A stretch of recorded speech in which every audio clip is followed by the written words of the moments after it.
Assalamualaikum warahmatullahi wabarakatuh. Persiaran semula bersama kami, IIC dalam program Ibrah Series.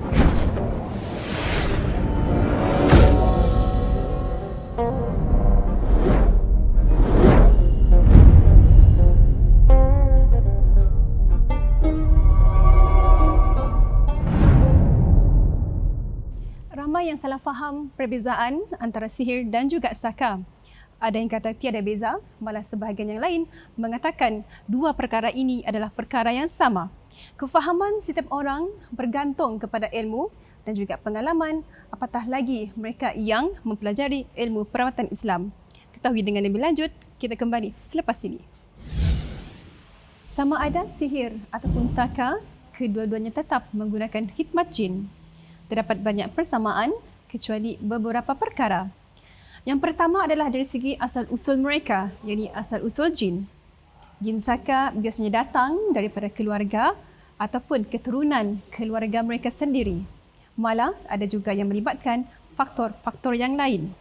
Sedangkan jin sihir, jin yang dihantar melalui kiriman orang lain. Gangguan jin saka sudah bermula sejak dahulu lagi. Malah ada yang masih bayi ataupun masih di dalam kandungan. Sedangkan jin sihir adalah jin yang baru ataupun tiba-tiba datang kepada pesakit. Namun, siapakah sasaran mereka? Jin saka biasanya akan memilih bakal tuannya yang baru dan lebih cenderung untuk mengganggu seseorang dalam satu keluarga. Sedangkan jin sihir biasanya akan datang kepada orang yang diperintahkan kepadanya dan lebih mengganggu kepada orang yang telah ditetapkan. Bentuk gangguan ataupun serangan jin saka biasanya akan berpindah kepada seseorang, mungkin atas dasar kasih sayang ataupun melalui perjanjian. Sedangkan jin sihir datangnya dengan tujuan untuk membunuh ataupun menyeksa. Pada peringkat awal, jin saka akan lebih tertumpu kepada gangguan perasaan dan juga hati. Manakala jin sihir akan lebih cenderung kepada gejala kerasukan dan kesakitan. Dan apakah pandangan Islam terhadap golongan yang mengamalkan perbuatan seperti ini?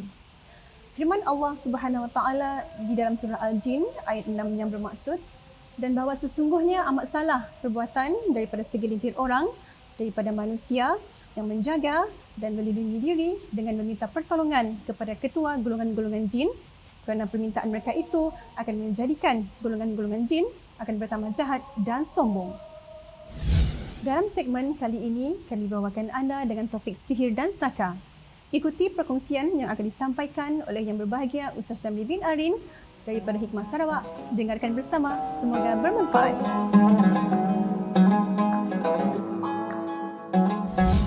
Bismillahirrahmanirrahim.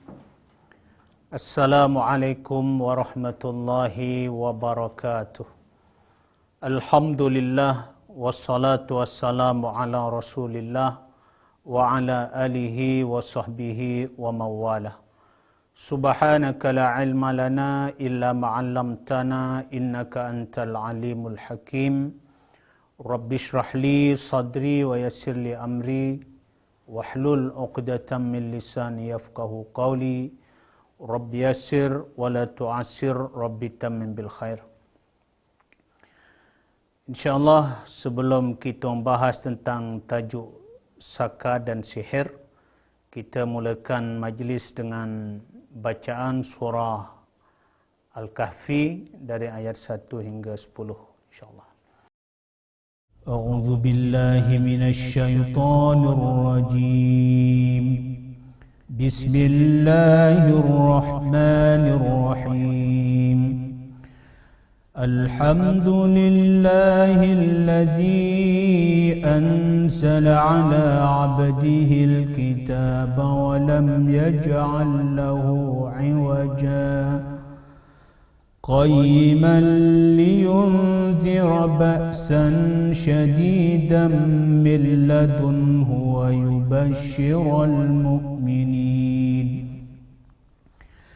ويبشر المؤمنين الذين يعملون الصالحات أن لهم أجرا حسنا ماكثين فيه أبدا وينذر الذين قالوا اتخذ الله ولدا ما لهم به من علم ولا لآبائهم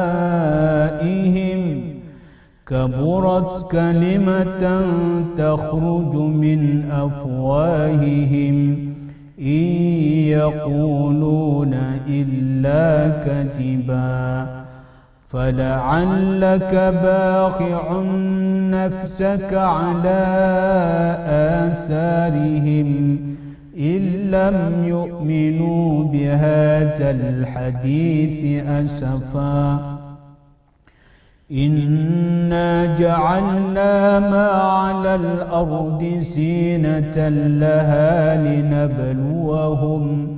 لنبلوهم أيهم أحسن عملا وإنا لجاعلون ما عليها صعيدا جرزا أم حسبت أن أصحاب الكهف والرقيم كانوا من آياتنا عجبا إذ أوى الفتية إلى الكهف فقالوا ربنا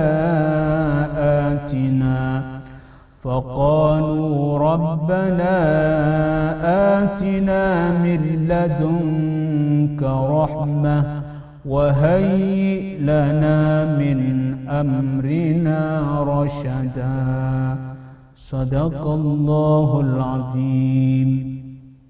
Alhamdulillah, Nabi bersabda, man qara'a awwala suratil kafi 10 ayatin min awwali suratil kafi usimat minad dajjal.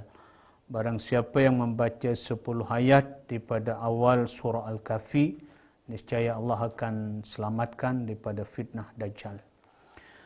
Jadi pertama dan selamanya marilah bersama-sama kita bersyukur kehadirat Allah Subhanahu wa taala kerana Allah masih panjangkan umur kita dan hari ini kita sudah hampir dengan kedatangan bulan Ramadan Al-Mubarak. Kita sudah masuk pada akhir bulan Rajab 1442 Hijriah, yang doa yang masyhur di bulan Rajab yang dibaca oleh banyak imam-imam kita yaitu Allahumma barik lana fi Rajab wa Sya'ban wa ballighna Ramadan. Wahai Allah, berkati kami di bulan Rajab dan bulan Sya'ban dan sampaikan kami ke bulan Ramadan.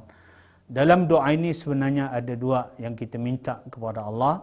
Yang pertama minta keberkatan kepada Allah dan yang kedua kita mohon dipanjangkan umur supaya kita berpeluang bertemu dengan bulan Ramadan Al-Mubarak. Jadi mudah-mudahan semua kita dirahmati Allah dan semua kita mudah-mudahan dibagi peluang oleh Allah untuk bertemu dengan bulan Ramadan Al-Mubarak insya-Allah. Seterusnya hari ini perbincangan kita berkenaan dengan sihir dan saka. Dan sebelum kita bincang tentang sihir dan saka ini, saya nak kemukakan satu keterangan daripada Al-Imam Al-Ghazali, iaitu berkenaan dengan tazkiyatun nafs. Mengapa saya mulakan perbincangan dengan tazkiyatun nafs yang bermaksud penyucian jiwa? Kerana sihir dan saka ini ada kaitan dengan jiwa sebenarnya. Dia ada kaitan dengan rohani. Maka perlunya kita memahami tentang kepentingan tazkiyatun nafs. Kalau kita sebut tazkiyatun nafs ataupun tazkiyah an-nufus, itu jamak daripada nafs an-nufus. Perkataan ini dalam bahasa Arab ada dua ya. Pertama tazkiyah, yang kedua an-nufus ataupun an-nafs. Tazkiyah memberi maksud pembersihan atau penyucian. Itu pengertian tazkiyah, itu artinya penyucian ataupun pembersihan. Sementara an-nafs itu bermaksud jiwa manusia. Jiwa manusia yang disebutkan oleh para ulama bagi menerima sebarang tindakan yang terdedah kepada unsur sama ada kebaikan ataupun sebaliknya keburukan. Jadi apabila dua perkataan ini digabung tazkiyah an-nafs, ataupun tazkiyatun nafs, maka kita mengambil pengertian yang mudah kita faham, iaitu penyucian jiwa. Kerana Islam ini mementingkan kesucian, termasuk kesucian zahir dan juga kesucian yang batin. Apa artinya zahir kita bersih, tapi batin kita kotor, begitu. Sebab itu tazkiyah an-nafs ini, tajuk ini dibawa oleh Al-Imam Al-Ghazali. Dia bagi merujuk kepada seseorang itu agar memperoleh kesucian daripada zahir mereka dan kesucian juga di dalam batin mereka. Kerana jiwa manusia ini, yang disebutkan jiwa manusia ini, dia akan merujuk kepada kehendak ataupun keinginan sesuatu, yang itu dalam bahasa Arab disebut al-idrak, ataupun disebut idrak. Ini maknanya keinginan seseorang itu, keinginan jiwa seseorang itu untuk mendapatkan sesuatu. Maka itu disebut al-idrak. Boleh juga diartikan sebagai pergerakan ataupun disebut harakiyah. Dan juga itu dikatakan sebagai an-nafs ataupun tindak balas. Dalam bahasa Arab disebut infialiyah. Ataupun bahkan disebut oleh ulama atau akhlak ataupun keluhuran budi. Dan ini dinamakan sebagai akhlakiyah. Jadi artinya ketika Al-Ghazali menyebut tentang tazkiyah an-nafs, beliau menyifatkan tazkiyatun nafs itu adalah sebagai satu proses penyucian jiwa daripada kekejian dan kekotoran yang semestinya berpunca daripada akhlak yang buruk ataupun akhlak yang keji. Maka bagaimana kita nak menyucikan jiwa itu? Jalannya tidak ada lain, iaitu melainkan kita melakukan ketaatan kepada Allah dan melakukan ibadat kepada Allah Subhanahu wa taala. Maka antara bentuk ataupun wasilah untuk islah jiwa ataupun tazkiyah an-nafs, penyucian jiwa kita adalah, yang pertama kita menunaikan segala kefarduan, segala kewajiban sebagaimana yang kita maklum, jaga salat, kemudian ditambah dengan amalan-amalan sunat, zikirnya, bacaan Al-Qurannya. Kalau ini kita lakukan, sudah pasti jiwa kita akan bersih. Dan jiwa yang bersih itu, dia tidak akan mudah terpengaruh ya dengan anasir-anasir seperti syirik, riya, termasuk pengaruh-pengaruh sihir dan juga saka. Tetapi insya-Allah dalam masa yang singkat ini cuba kita nak memahami. Dan kerana apabila sebut sihir dan saka ini juga banyak ulama yang membahas tentang kedua perkara ini. Pertama saya sebut saka sikit. Saka ini ada sebahagian yang mengatakan dia berasal daripada perkataan pusaka. Maka diambil saka. Kerana saka ini diterjemah, dia merujuk kepada sejenis makhluk halus yang semestinya daripada kalangan bangsa jin ataupun syaitan, kita sebut, yang dipelihara. Dipelihara bagi tujuan untuk berlindung diri, melindungi harta benda, ataupun mungkin dalam satu keadaan dia memelihara jin dan syaitan ini bagi tujuan untuk menyakiti orang lain. Dan disebutkan oleh pakar bahawa saka ini dia kadang dia diwarisi. Dia saka ini boleh diwarisi, sama ada kadang diwarisi secara sedar ataupun saka ini dia diwarisi oleh orang yang memelihara asalnya itu. Dia diwarisi kepada ahli waris dia, kepada keturunan dia, walaupun kadang tanpa kesedaran ahli waris ataupun anak. Contoh, bapa itu memelihara saka. Jadi, ketika bapa itu hampir meninggal, dia saka ini mesti diwarisi. Dan ketika itu pewaris dia adalah mesti di kalangan anak-anak. Sama ada anak-anak itu sedar ataupun tidak. Dan ini tentang perkara ini juga disentuh oleh Allah di dalam surah Al-Jin ayat yang ke-6 tu, ketika Allah berfirman, wa annahu kana rijalun minal ins ya'uduna birijalin minal jinni fazaduhum rahaqa. Yang bermaksud, dan bahawa sesungguhnya adalah amat buruk perbuatan, kata Allah, beberapa orang dari kalangan manusia yang mereka itu meminta perlindungan diri dengan meminta pertolongan kepada ketua-ketua jin, kerana dengan permintaan itu mereka menjadi angkuh dan sombong. Jadi ketika Allah menyebut dalam surah Al-Jin ayat yang ke-6 ini, kata Allah, wa innahu kana rijalun minal ins, kata Allah. Ini pasti berlaku kerana Allah sebut. ada kata Allah Subhanahu Wa Taala segolongan daripada orang-orang lelaki ataupun sebut di kalangan manusia ini, kata Allah, minal ins, kata Allah, yang mereka itu ya'udhuna birijalim minal jin. Mereka itu meminta pertolongan kepada ketua-ketua jin. Jadi ketika Allah sebut ini dalam surah Al-Jin ayat yang ke-6, maknanya benda ni berlaku. Dan ini seorang sekali lagi seperti disebutkan oleh para ulama, maknanya ketika seseorang itu berjumpa misalnya kan, contoh pertama kali dia berjumpa dengan bomo, dia minta dengan bomo, Tok Bomo, saya minta amalan untuk pelindung diri. Maka bomo ni akan bagi dengan cara itu. Dengan melalui perjanjian, kata bomo, boleh aku bagi. Tapi perjanjiannya adalah benda tu kena dipelihara. Benda tu kena diberi makan dan sebagainya. Ini yang berlaku. Maka jadi ketika ada perjanjian untuk dipelihara, ketika orang yang melihara pertama itu dia hampir wafat, hampir meninggal dunia, dia akan diwarisi kepada anak-anaknya. Seorang sekali lagi, itu perkataan saka itu sebenarnya kata sebagian ulama, dia asalnya itu daripada perkataan pusaka. Ada lagi selain sihir itu, ada istilah susuk dan sebagainya. Itu juga dijelaskan oleh ulama. Susuk itu sebenarnya merujuk kepada memasukkan sesuatu bahan ke dalam badan bagi mendapatkan sesuatu kelebihan. Itu disebut sebagai susuk, ya.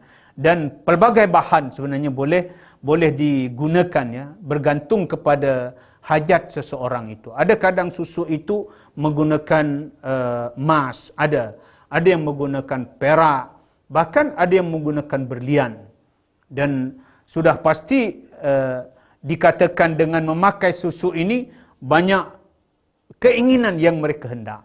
Ada yang berpendapat bahawa apabila kita memakai susuk ini, muka kita akan sentiasa dipandang manis dan sebagainya. Ini tujuan-tujuan yang tertentu yang semestinya ini tidak dibenarkan dalam agama. Bahkan ada yang memakai susuk itu tujuannya adalah supaya untuk menahan usia, supaya kekal awet muda. Sehingga orang menganggap bahawa orang yang memakai susuk itu, dia tidak akan dimakan oleh usia. Bahkan ada yang lebih dahsyat daripada itu, ada orang memakai susuk itu bertujuan untuk kekebalan, supaya diri kebal dan sebagainya. Dan semua ini disebutkan oleh para ulama, susuk ini adalah haram, ya, bagi orang Islam. Karena pertama, kerana ada dua unsur di situ. Pertama, dalam susuk itu ada unsur ilmu hitam, dan yang semestinya dia akan menyesatkan. Ya, sehingga akhirnya seseorang itu dia akan bergantung kepada susuk itu, lalu menganggap susuk itu boleh memberi kemanfaatan dalam dirinya.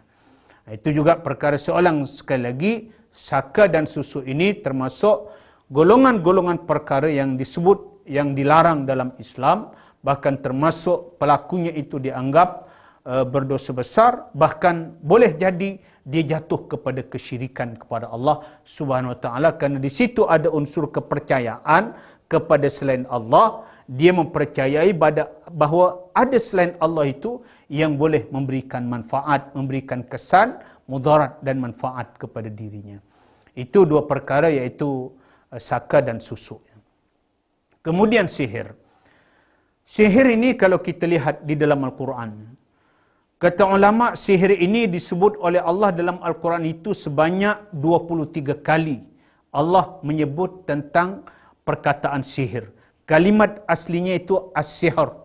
Dan kalimat as-sihr itu disebut oleh Allah di dalam Al-Quran pada 23 tempat. Iaitu sekadar menyebut sikit insya-Allah. Pertama disebut oleh Allah dalam surah Al-Baqarah ayat 102. Disebut dalam surah Al-Ma'idah ayat 110. Disebut dalam surah Al-An'am ayat yang ke-7. Disebut dalam surah Al-A'raf ayat 116. Disebut dalam surah Yunus ayat yang ke-76, 77 dan ayat yang ke-81. Dan juga disebut dalam surah Hud ayat yang ke-7. Jadi artinya, kalimat sihir itu disebut oleh Allah banyak kali dalam Al-Quran. Sebab itu kalau ada orang nanya dengan kita, sihir itu wujud ke tak wujud? Jadi jawapannya wujud. Sihir itu wujud. Kerana memang sihir itu disebut oleh Allah, dia disebut oleh Allah dalam Al-Quran. Bahkan Rasulullah pun banyak menyebut tentang perkataan sihir itu dalam banyak hadis baginda Nabi sallallahu alaihi wasallam. Jadi dari sudut kewujudan sihir itu memang wujud.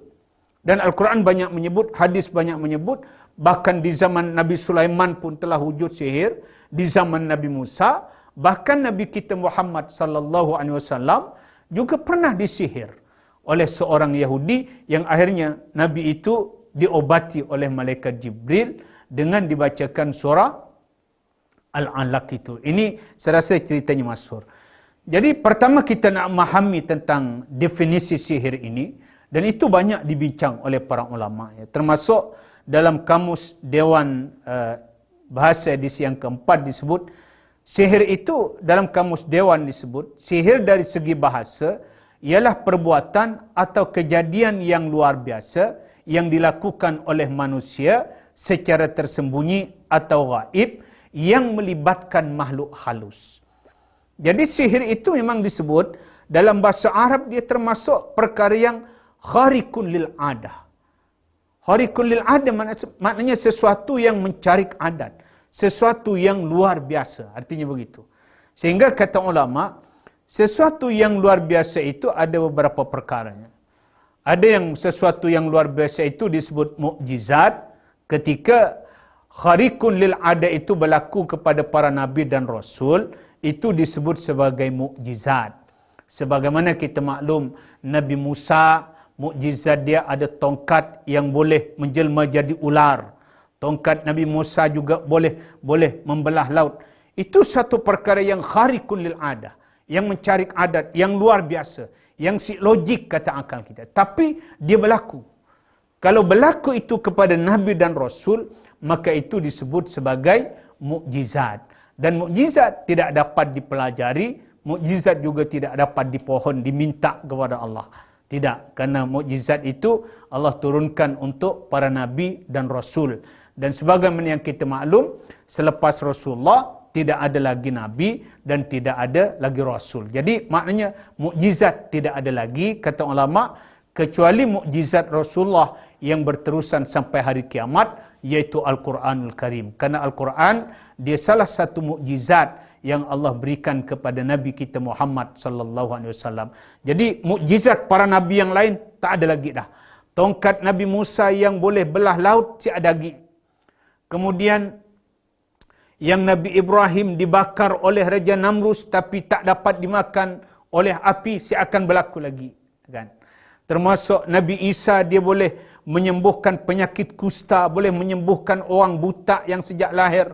Bahkan disebut dalam Quran, Nabi Isa itu di antara mukjizatnya, dia diberi peluang oleh Allah untuk menghidupkan orang yang telah meninggal dunia. Sementara untuk menjelaskan sesuatu perkara.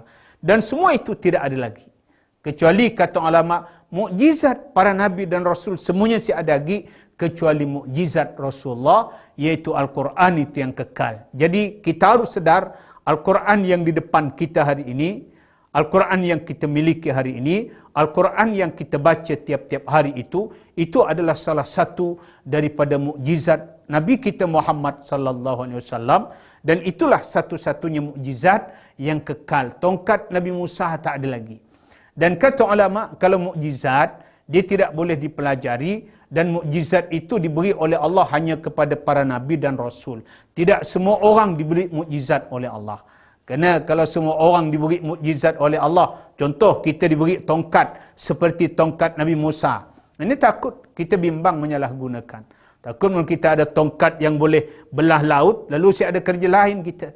Lalu main laut aja, umpama kapal nak lalu, kita belah dulu, subaya dulu, baru kita cantum balik dan sebagainya. Lalu ada kerja lain, misalkan. Jadi itu contoh kharikun lil adah, sesuatu yang mencari adat, yang berlaku kepada Nabi dan Rasul, itu disebut mukjizat. Ada satu lagi kharikun lil adah itu, kalau dia berlaku kepada orang-orang saleh, orang yang taat kepada Allah, hamba-hamba Allah yang soleh, maka itu disebut karomah. Itu bukan mukjizat. Dan itu kalau kita banyak karomah-karomah para wali-wali Allah, ulama-ulama di Malaysia ini juga banyak saya baca tentang cerita Tok Kenali dan sebagainya. Beliau ada karomah tersendiri dan itu tidak dinafikan. Kerana karamah dia apa karamah? Sesuatu yang mencarik adat, yang luar biasa, yang berlaku kepada hamba-hamba Allah yang saleh. Lalu sihirnya apa? Sihir ini sama khariqun lil adah, sesuatu yang luar biasa ketika dia berlaku kepada orang-orang yang ingkar kepada Allah, kepada orang-orang yang derhaka kepada Allah, berlaku kepada orang-orang yang kufur kepada Allah, maka itu disebut sebagai sihir. Dan sihir itu boleh dipelajari. Sihir itu boleh diusahakan, kata ulama. Tapi kita orang Islam itu diharamkan untuk belajar ilmu sihir. Belajarnya pun haram, mengamalkannya pun haram, ataupun kita minta pada orang lain untuk menyihir orang lain juga diharamkan. Jadi semua yang berkaitan dengan sihir itu adalah diharamkan oleh Islam. Sebab itu orang Islam jangan pernah terlibat dengan perbuatan sihir, kerana sihir ini adalah melibatkan campur tangan makhluk halus seperti jin dan juga syaitan yang kita sebutkan tadi, yang surah Al-Jin ayat yang ke-6 Allah menyebut tentang itu. Kemudian dalam kitab Lisanul Arab, ya, Ibnu Mansur ada menyebut di dalam Lisanul Arab bahawa yang dimaksud dengan sihir itu adalah satu amalan yang dengannya bertujuan untuk mendekatkan diri kepada syaitan dengan memohon bantuan kepadanya.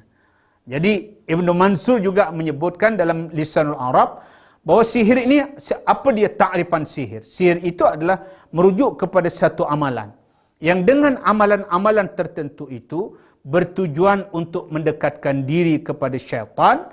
Tujuannya adalah untuk memohon sesuatu kepada syaitan ataupun jin dan sebagainya. Itu yang saya rasa dua inilah tentang takrifan, ya, tentang apa dia yang dimaksud dengan sihir. Walaupun banyak dia takrifan-takrifan lain, ya, ulama menyebutkan tentang, ada yang mentakrifkan sihir itu setiap apa yang amat halus dan teliti cara pengambilannya. Ada yang menterjemah begitu, ya, secara bahasa.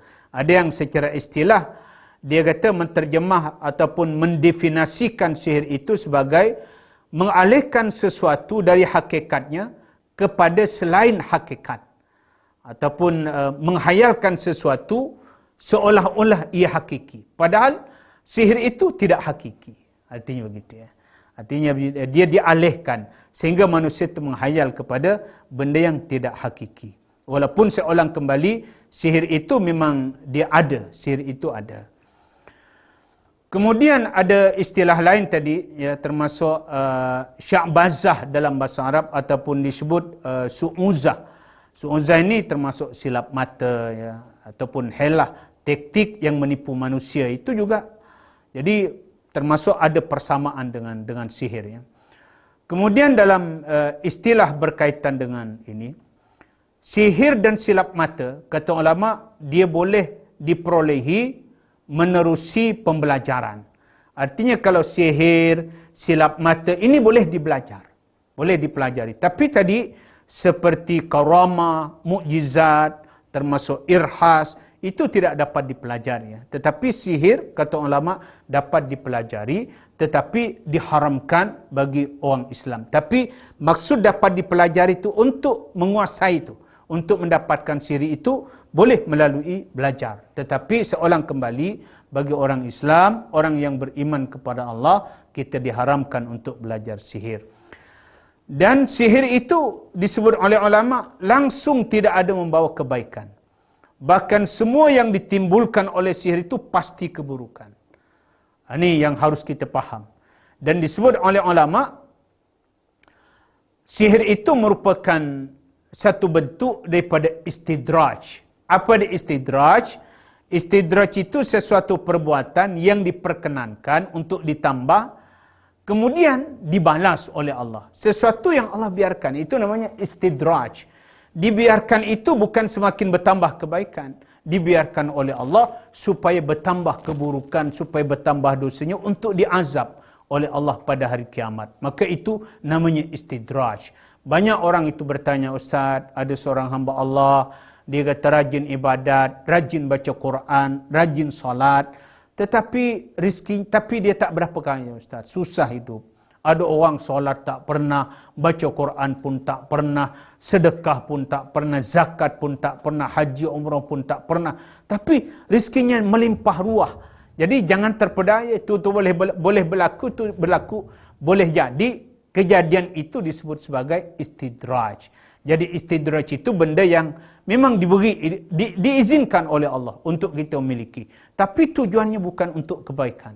Tujuannya adalah supaya dengan diberi istidraj itu oleh Allah, maka keburukan kita semakin bertambah, dosa kita semakin menumpuk untuk diazab dan dibalas oleh Allah Subhanahu Wa Taala pada hari kiamat kelak. Kemudian sihir ini disebut amalan jahat yang tertentu yang menghasilkan sesuatu yang diniatkan. Jadi memang tujuannya sihir itu adalah keburukan. Dan disebutkan istilah yang berkaitan sihir itu boleh berlawan dengan sihir orang lain.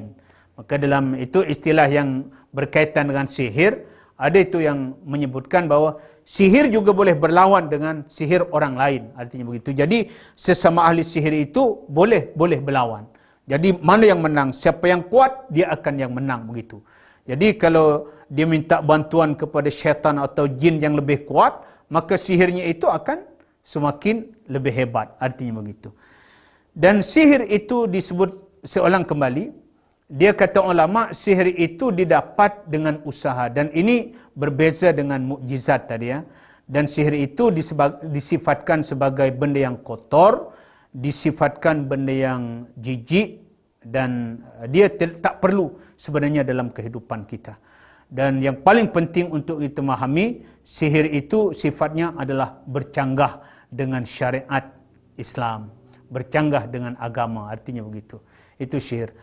Dan disebut oleh ulama, antara jenis-jenis sihir yang dikenal pasti, ada jenis sihir yang disebut sebagai ilusi ataupun penipuan lah, kalau bahasa kita begitu ya. Dia bukan hakikat yang sebenar.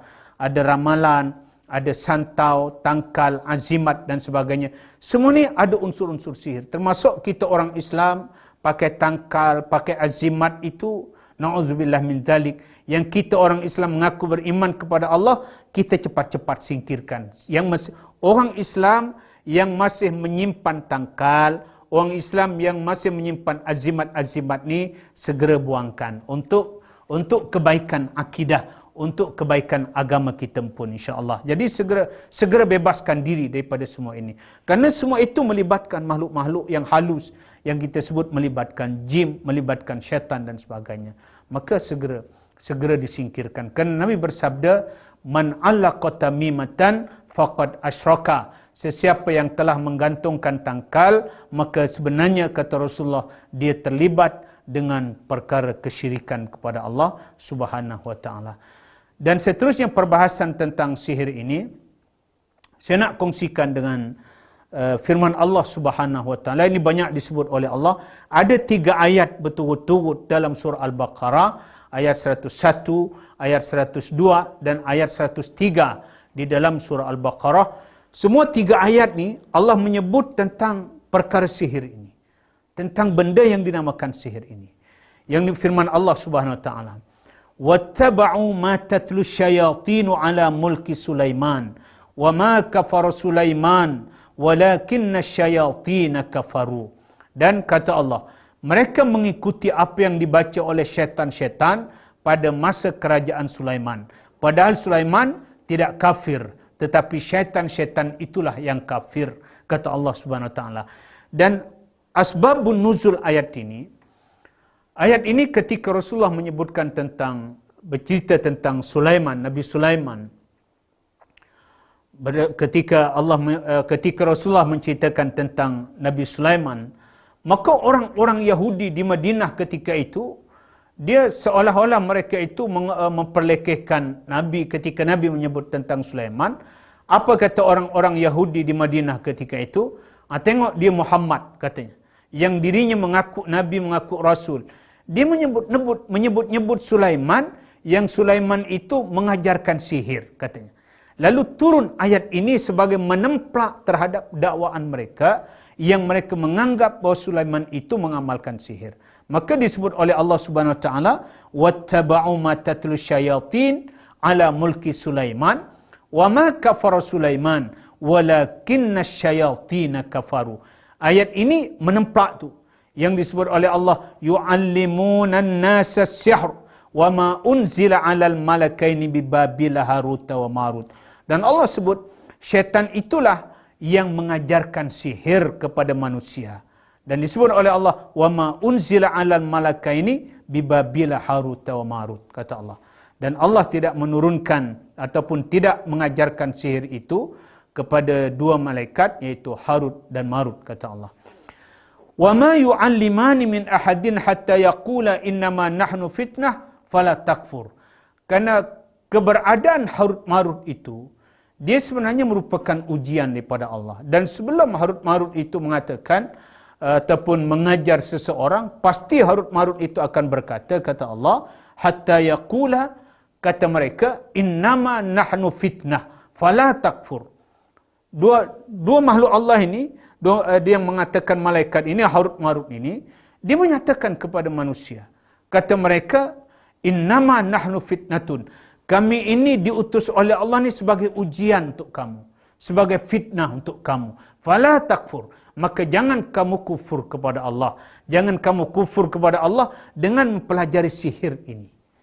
Jadi Allah bagi tahu dalam ayat ini bahawa Harut Marut itu diturun oleh Allah itu untuk menguji mereka. Dan banyak yang tak lepas dengan ujian ini, kan rupanya mereka itu banyak yang mempelajari ilmu sihir. Akhirnya kata Allah, fayata'allamuna minhuma ma yufarriquna bihi bainal mar'i wa zawji. Maka mereka mempelajari dari kedua malaikat itu apa yang mereka dapat mencerai-beraikan antara seorang suami dengan istrinya. Artinya banyak mereka belajar tentang sihir. Sebab itu kata sebagian ulama berdasar pada ayat ini, ada jenis sihir itu yang tujuannya adalah untuk memecahkan ataupun memisahkan pasangan suami istri ataupun mencerai-beraikan keluarga seseorang muslim. Ada jenis sihir yang tujuannya itu adalah untuk mencerai-beraikan. Bahkan disebut oleh Allah, wa ma hum bidarrina bihi min ahadin illa biiznillah. Dan Allah menyatakan, jangan kata Allah kamu percaya bahawa sihir itu boleh memberikan mudarat, kata Allah kepada seseorang, kata Allah, illa biiznillah. Dan sihir itu tidak akan memberikan mudarat, kata Allah, kecuali dengan izin Allah jua. Jadi, dan Allah menyatakan pada ayat yang berikutnya, wa yata'allamuna ma yadurruhum wa la yanfa'uhum. Dan Allah menyifatkan orang-orang yang telah belajar sihir dan mengamalkan sihir. Apa kata Allah? Wa yata'allamuna ma yadurruhum wa la yanfa'uhum. Sebenarnya kata Allah, mereka telah belajar sesuatu perkara atau mereka telah mengamalkan sesuatu perkara yang jelas kata Allah memberi mudarat kepada mereka, wala yanfa'uhum, dan tak ada manfaat langsung untuk mereka. Jadi dalam ayat itu Allah menyatakan bahawa orang yang terlibat dengan sihir ini, sama ada belajar sihir ataupun mengamalkan sihir atau kita berjumpa dengan bomoh untuk menyihir orang lain, Allah menyatakan maknanya kita telah terlibat dengan perkara-perkara mudarat yang langsung tidak ada manfaat langsung, kata Allah. Bahkan mudaratnya tu bukan pada agama saja, bahkan pada akidah kita. Boleh mudarat disebabkan kita mempelajari sihir ini. Dan Allah sebut, walaqad alimu laman ishtarahu ma lahu fil akhirati min khalaq. Demi kata Allah, sesungguhnya mereka telah meyakini bahawa barang siapa yang menukarnya, yakni kitab Allah, ditukar dengan sihir itu, tiadalah baginya keuntungan di akhirat. Dan Allah menyatakan di antara kerugian besar orang-orang yang telah mengamalkan sihir, belajar sihir, mereka telah menjual akhirat itu, dijual dengan harga sihir, dengan sihir tadi. Ini adalah satu kerugian yang besar. Kerana orang yang belajar sihir dan mengamalkan sihir itu, mereka tidak akan mendapat bagian apa-apa di akhirat kelak. Jadi itu satu kerugian. Kalau kita di akhirat tidak mendapat rahmat Allah, kalau kita di akhirat kelak dapat masuk surga, tak ada kerugian yang lebih besar daripada itu. Itulah kerugian yang paling besar.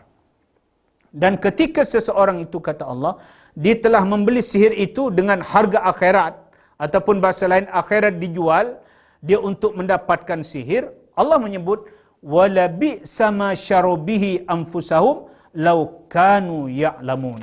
Dan Allah menyatakan ini perbuatan jual beli yang paling jahat sekali. Apa dia jual beli? Iaitu kita jual akhirat demi untuk mendapatkan sihir. Dan Allah menyebut wala bi'sa ma syarubihi anfusahum. Dan ini jual beli yang begitu buruk sekali untuk diri seseorang itu. Walau annahum amanu wattaqau lamathubatun min indillahi khairul law kanu ya'lamun. Dan Allah menyatakan sesungguhnya kalau mereka meninggalkan sihir, mereka lebih memilih untuk beriman dan bertakwa kepada Allah, maka kata Allah wattaqau lamathubatun min indillah. Mereka itu akan mendapatkan pahala yang besar di sisi Allah, dan itu adalah khair, itu adalah jauh kata Allah lebih baik berbanding amalan sihir, lau kanu ya'lamun, sekiranya mereka itu mengetahuinya. Jadi daripada ayat ini, daripada surah Al-Baqarah ayat 101, Al-Baqarah ayat 102 dan daripada Al-Baqarah ayat 103 ini, kita boleh mengambil beberapa ringkasan ataupun kandungan daripada ayat ini. Pertama, Allah menyatakan Taurat itu adalah kitab Allah yang diturunkan kepada Nabi Musa AS. Dan Al-Quran juga adalah mengakui dan membenarkan tentang kitab Taurat. Jadi keberadaan Al-Quran ini juga membenarkan keberadaan kitab Taurat. Dan ulama ataupun pendeta Yahudi, dia kata disebut dalam ayat tadi, melemparkan kitab dan mendustakannya sedangkan mereka mengetahui kebenarannya. Mereka tahu sebenarnya bahawa kitab itu datang daripada Allah, tapi mereka menolak, artinya begitu. Sehingga melemparkannya ke belakang tadi, dia boleh jadi bermaksud bentuk fizikal ayatnya yang dilempar ke belakang, ataupun mungkin yang maksud itu adalah ajaran-ajaran dalam kitab itu yang mereka tolak ke belakang. Artinya begitu, kerana mereka merasakan semua pengajaran dalam kitab itu tidak sesuai dengan apa yang mereka kehendaki. Dan disebutkan dalam ayat itu, mereka kata Allah tidak lain melainkan mengamalkan kata Allah ajaran syaitan dan dengan mengamalkan sihir itu. Kemudian dalam ayat tadi Allah juga menyebut tentang Nabi Sulaiman.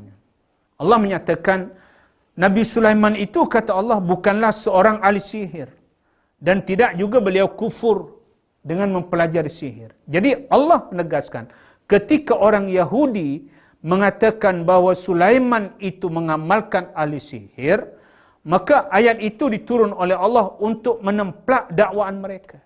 Dengan Allah menyatakan kata Allah tidak. Sulaiman itu kata Allah dia bukan pengamal sihir dan Sulaiman itu bukan orang yang kufur kepada Allah. Dan dalam ayat itu Allah menyatakan bahawa syaitan itu akan menghiasi pandangan manusia terhadap amalan sihir. Jadi syaitan itu memang akan berusaha ya supaya manusia itu boleh menerima tentang amalan sihir itu. Dan dalam ayat itu juga disebut oleh Allah bahawa sihir itu di antara sihir jenis sihir itu adalah sihir yang boleh mencerai beraikan sepasang suami isteri ataupun juga antara ahli keluarga. Dan itu Allah menyatakan sebab itu adalah sihir itu adalah kerugian yang besar. Kemudian ulama bincang ya tentang hukum ni. Apa hukum? Kalau kita di awal tadi saya ada menyebut serba sedikit ya. Amalan-amalan yang kita sebut seperti saka, amalan-amalan yang kita sebutkan tadi seperti susuk dan sihir, dia adalah termasuk dosa-dosa besar. Kalau kita baca dalam kitab yang mensenaraikan dosa-dosa besar, maka kita akan mendapati penjelasan ulama tentang senarai ini. Ada disebut tentang sihir, ada disebut tentang susuk, saka dan sebagainya. Bahawa semua amalan tadi adalah merupakan dosa besar yang boleh membawa kepada syirik ataupun mensekutukan Allah Subhanahu Wa Taala. Karena ada beberapa sebab kata ulama ya. Karena kita meyakini seseorang ketika seseorang itu mengamalkan saka, susuk dan sihir ini, seolah-olah dia meyakini bahawa ada benda lain yang lebih berkuasa selain Allah. Dan meyakini bahawa perkara-perkara tersebut boleh memberi manfaat dan mudarat dalam kehidupan kita. Dan itu adalah satu kesyirikan kepada Allah. Tambahan pula kata ulama, memakai susuk bagi tujuan kecantikan, ini haram kerana terdapat unsur pemalsuan. Ada unsur pemalsuan di dalamnya. Orang yang pakai susuk itu dengan tujuan kecantikan tadi, maknanya dia ada unsur pemalsuan di dalamnya. Dan itu adalah diharamkan. Nabi bersabda dalam hadis, ya Bukhari Muslim, dalam kitab Bukhari, nomor hadis ni 3456, dan dalam kitab Sahih Muslim, nomor hadis 2669. Nabi bersabda, ijtanibus sab'al mubiqat, kata Rasulullah. Artinya jauhilah 7 dosa besar yang membinasakan pada akidah. Artinya begitu ya. Qalu, kemudian sahabat bertanya, ya Rasulullah, wa ma hunna? Apakah dia 7 amalan yang boleh membinasakan tadi? As-sab al-mubiqat itu apa dia Rasulullah? Maka qala, Nabi menjawab, pertama kata Rasulullah, asyirku billah, syirik kepada Allah. Yang kedua, wassihru, dan sihir. Itu yang kedua. Sihir dimuatkan nomor 2, disenaraikan nomor 2 oleh Nabi. Setelah perlakuan syirik kepada Allah, maka sihir itu nomor 2. Wa qatlun nafs, dan yang ketiga, membunuh. Dosa membunuh, kata Rasulullah. Membunuh itu juga salah satu daripada 7 yang boleh membinasakan. Allati haramallahu illa bil haq. Wa aklu riba, senarai lain yang keempat kata Rasulullah, makan riba. Wa aklu malil yatim, makan harta anak yatim. Kemudian yang keenam, wa tawalli yaumaz zahfi, ataupun lari ketika di dalam medan pertempuran. Wa qadhful muhsanatil mu'minatil ghafilat, dan menuduh zina terhadap perempuan-perempuan yang baik-baik, yang solehat, kata Allah, kata Rasulullah dalam hadis ini. Inilah di antara 7 perkara yang Nabi sebut. Nabi mensifatkan 7 perkara yang disebut ini sebagai as-sab'ul mubiqat, 7 perkara yang boleh membinasakan. Dan ditambah juga daripada hadis riwayat Muslim, nomor hadisnya 2230, Nabi bersabda, man ata arrafan fasa'alahu an syai'in lam tuqbal lahu salatun arba'ina lailatan.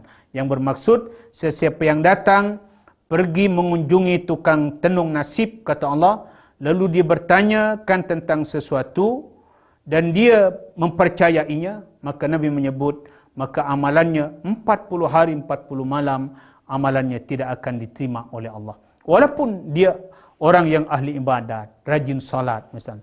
Dan ini diperkuat dengan hadis lain.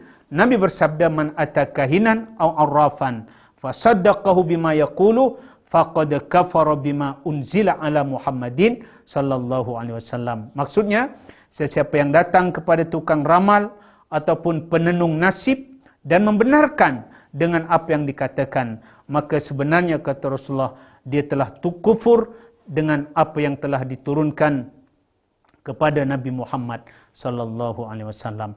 Jadi dengan penjelasan itu mengajar kepada kita bahawa siapapun kita, maka wajib kita menjauhi, dalam keadaan situasi apapun kita, wajib kita menjauhi amalan sihir, saka dan juga susuk ini, kerana semua perkara ini adalah dia boleh merosakkan akidah kita. Dan di antara ayat-ayat perlindungan yang diturunkan oleh Allah yang boleh tuan-tuan amalkan dalam kehidupan, ya selain kita tidak beramal dengan sihir, dan dalam masa yang sama supaya kita juga diselamatkan Allah daripada disihir oleh orang lain, maka ada beberapa amalan surah kata ulama yang boleh kita amalkan. Banyakkan membaca surah Al-Ikhlas, surah Al-Falaq, kemudian ada surah An-Nas, Al-Baqarah ayat 1 hingga 5, itu yang boleh diamalkannya. Kemudian termasuk ada Al-Baqarah ayat 163 hingga 164, ayat kursi dan lain-lain. Keseluruhan Al-Quran itu, hampir ke semua Al-Quran itu merupakan ayat pendinding kepada kita insya-Allah. Terakhir pembincangan kita adalah di antara cara pelindung diri daripada sihir, kata ulama, pertama mengamalkan surah yang kita sebut tadi, surah-surah tertentu tadi. Kemudian menjaga amalan wajib, jaga salat. Kemudian menjauhi kebatinan atau amalan yang berunsurkan khurafat, itu perlu dijauhi. Kemudian sentiasa berlindung dan bertawakal kepada Allah, memperbanyakkan solat-solat sunat selain yang fardu, bacaan Al-Quran dijaga, kemudian menjaga kebersihan diri dan persekitaran kita insya-Allah.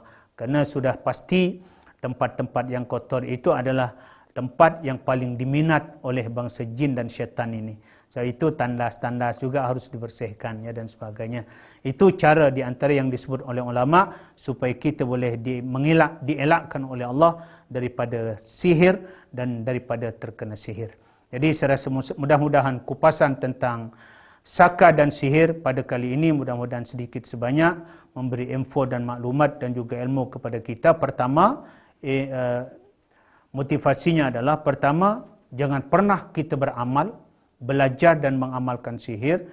Dan yang kedua, kita berdoa kepada Allah, semoga kita, anak-anak kita, ahli keluarga kita, semua kita diselamatkan oleh Allah daripada kemudaratan sihir ini. Saya rasa itulah insya-Allah perkongsian. Terima kasih di atas segala perhatian. Assalamualaikum warahmatullahi wabarakatuh. Jin saka biasanya akan membisikkan kata-kata yang berbau nasihat. Ikhlas ataupun tidak, faham-faham sahajalah. Kerana apabila sudah sampai masanya, nasihat tersebut akan bertukar menjadi hasutan. Sedangkan jin sihir akan membisikkan sesuatu yang boleh mematahkan semangat seseorang. Dalam sebuah hadis, Nabi Muhammad SAW mengingatkan kita untuk menjauhi perkara-perkara seperti sihir dan juga saka. Sesuai dengan hadis Nabi Muhammad SAW yang bermaksud, jauhilah kamu 7 dosa yang membinasakan. Dan para sahabat pun bertanya, apakah ia, wahai Rasulullah? Dan baginda pun menjawab, yang pertama adalah syirik kepada Allah, sihir, membunuh jiwa yang Allah haramkan kecuali dengan hak, memakan riba, memakan harta anak yatim, lari daripada medan peperangan dan menuduh zina bagi wanita yang menjaga kehormatan. Hadis riwayat Al-Bukhari. Sudah terang lagi bersuluh, amalan seperti saka dan juga sihir adalah berdosa besar kerana ianya syirik kepada Allah, yakni menyekutukan Allah dengan sesuatu yang lain. Kepada golongan yang sering mengamalkan perbuatan seperti ini, berhentilah dan kembalilah kepada Allah. Dan kepada golongan yang menjadi mangsa akan perbuatan seperti ini, la tahzan, innallaha ma'ana, jangan bersedih kerana Allah bersama kita. Dan pohonlah keampunan dan juga perlindungan kepada Allah kerana Allah adalah sebaik-baik pelindung. Semoga apa yang disampaikan oleh panel jemputan kita jadikan sebagai iktibar dan pedoman kehidupan. Sekian sahaja untuk siri kali ini dan insya-Allah kita akan bertemu kembali di siri yang akan datang. Terima kasih kerana menonton dan sebarang komen ataupun cadangan boleh diajukan kepada pihak kami di laman yang tertera. Akhir kalam, sekian wabillahi taufik wal hidayah. Wassalamualaikum warahmatullahi wabarakatuh. Ma'assalamah.